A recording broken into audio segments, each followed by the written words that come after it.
Hello, and welcome to the Full Circle Podcast, your source for insights into the science and art of endurance sports training and racing. I'm your host, Coach Laura Henry. Today is Coach Tip Tuesday. We've all been there. You have a day when, perhaps more specifically a race where, you thought or you hoped things would go a certain, probably a positive, way. You had a goal. And you also had a vision of yourself successfully achieving that goal. Then, race day comes and things either go wrong, or at least differently than you anticipated, and you don't get the result that you wanted. Perhaps you even fail completely. When this situation happens to any of us, the disappointment that we feel is very real and often quite deep. Along with that big serving of disappointment, we almost always wish that things had gone better or the way we had expected. However, there's an important question to ask and to answer here. What if everything had gone perfectly? It might seem silly to ask, mostly because the answer, at face value, seems simple. Most of us would probably answer this question the following way. It would be great, and we would be happy if everything went perfectly. I'm here to tell you that that's not true. If everything went perfectly and or exactly how you expected every time you did a workout or a race, it wouldn't actually be great and you wouldn't actually be happy. Why? Because you wouldn't appreciate or value a good and successful result if it just happened and you didn't have to work or struggle to achieve it. We need to spend time in discovery mode, that place where we effectively become laboratory scientists of our own lives, where we experiment, test something out, and see how it plays out. That place where we open ourselves up to possible failure or to possible success, where we do fail at times, learn from it, and deploy those lessons learned to refine our approach and move our needle closer to success. I've observed that we humans tell ourselves, quite convincingly, that we will be happy and content if only everything would go as we hope or imagine that it would, and if we could bypass all of the time that we spend in discovery mode. For evidence of this, look no further than the pervasiveness of hack culture or our flawed notion that we can actually effectively multitask. Spoiler, we can't. The idea that we can shortcut the process it takes to successfully achieve or complete something, especially a long or a hard process, is very attractive to us, and we've spent a lot of our existence as a species trying to do just that. But that's not how things actually work. And there's a reason that these shortcuts have failed repeatedly over the course of our existence as a species. This is just a very alluring fantasy that we want, perhaps desperately, to believe. Since it is so alluring, it's something that can be effectively marketed and sold to us. We really want to believe that this might be possible. Unfortunately, the truth is something much less glamorous and much less marketable. We need to go through the process of working through a problem and seeing all of the highs and lows along the way. And this means that we need to spend a significant amount of time in discovery mode. We need to experience things, to learn from them, and then determine how best to combine our experience and our acquired knowledge to try and reach our desired outcome. There's no shortcut to attain the wisdom that is gained through actual experience.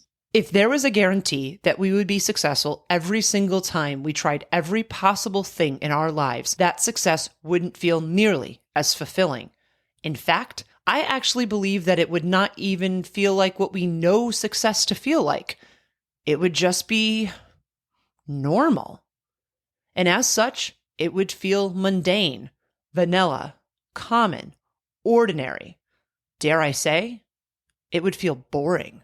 Only through the power of contrast and opposites do we understand what feels good and what feels bad. We need the yin and the yang, the dark and the light, the high and the low.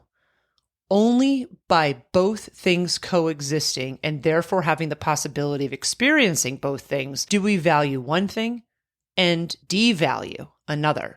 In the context of endurance sports, only by having the possibility of failure can we truly appreciate its opposite, success.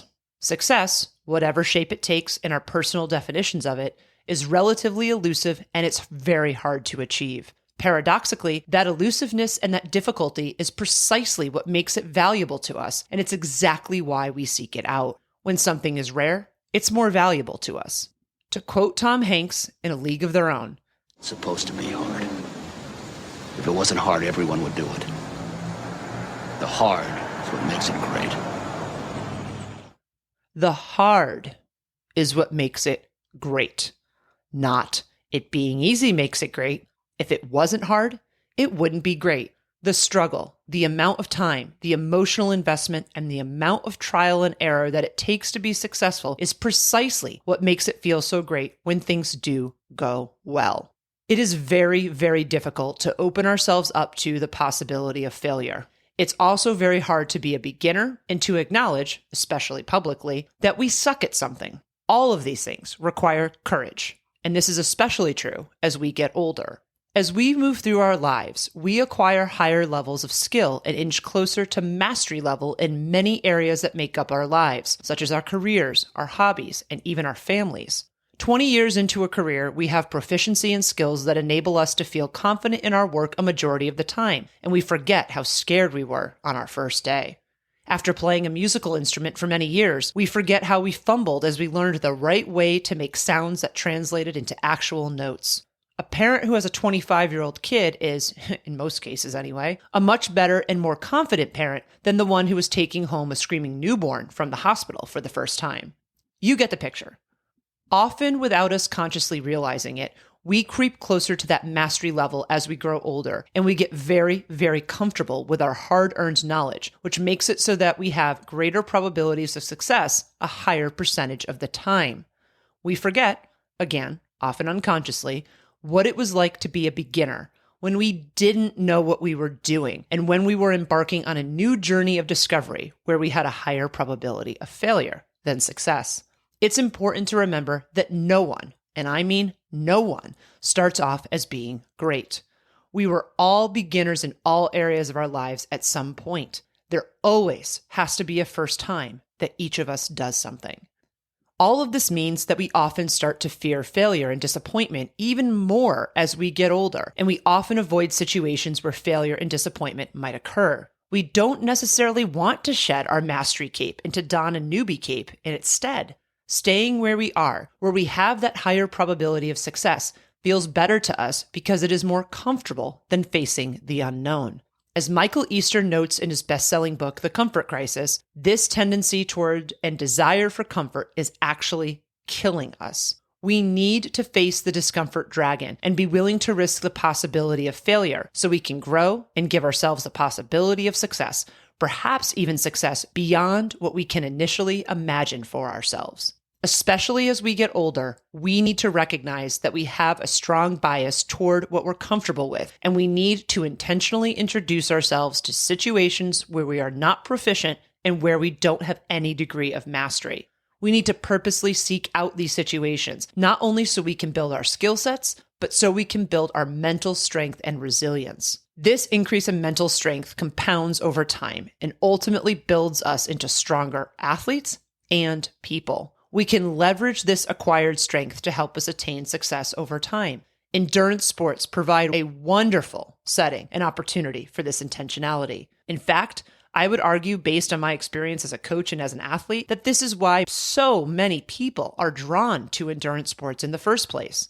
In 2011, Des Linden came in second at the Boston Marathon with a finish time that still stands as her personal best for that distance. Even though she completed a marathon faster than she ever had before, or has since, the winner of the race beat her by 2 seconds. That loss was a massive disappointment for her. For anybody who thinks that, oh, she just did her best and that should be good enough, it's not when you're competing at that elite high level. Elite and professional athletes are in it to win. Anything less than a win is a disappointment, and it's important to acknowledge that.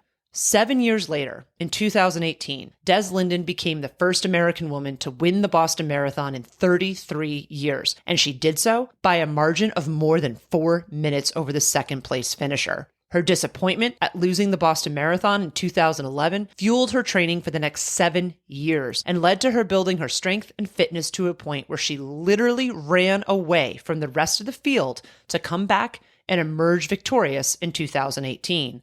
Professional athletes like Des aren't the only ones who suffer disappointments and use those disappointments to fuel their subsequent training and racing. Over the years, I've seen firsthand through my work coaching athletes that disappointment and unrealized goals can be excellent fuel for an athlete's fire. In 2019, Tammy Stone received a DNF, a did not finish, at Ironman Lake Placid because she missed the bike course cutoff by 6 seconds. I didn't misspeak there. 6 seconds. 6 seconds is what separated Tammy from her goal of becoming an Ironman.